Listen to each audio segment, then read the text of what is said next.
Avqustun 15-dən Bakı metropolitenində qatarların 28 may Nizami xətti üzrə fəaliyyəti dayanacaq.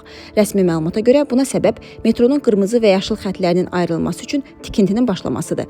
Tikintinin 11 ay davam edəcəyi gözlənilir.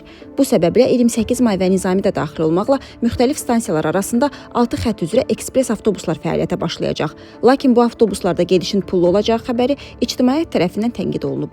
Belə ki, bir xətt üzrə gediş haqqı 60 qəpik təşkil edəcək. Bu isə şəhərin bir tərəfindən digərinə getmək istəyənlərin 3 dəfə xərcə düşəcəyi deməkdir. Xəbəri şərh edən sosial şəbəkə istifadəçiləri bunun onlara əlavə maliyyə yükü olacağını qeyd ediblər. Əksər insanlar ekspres avtobusların pulsuz olmasını tələb ediblər. Rəsmilər tikintinin Bakıda maliyyə infrastrukturunun təkmilləşdirilməsinə dair dövlət proqramına uyğun həyata keçirildiyini deyirlər. Məlumata görə layihənin məqsədi qırmızı və yaşıl xəttlər arasında mövcud asılılığı aradan qaldırmaq, stansiyalarda sıxlığı azaltmaq və qatarlar arası intervalı minimuma endirməkdir. Layihə başa çatdıqdan sonra İçəri şəhər istiqamətinə gedən sərnişinlər 28 may, Dərnəgülə gedənlər isə Cəfər Cabbarlı stansiyasından istifadə edəcəklər.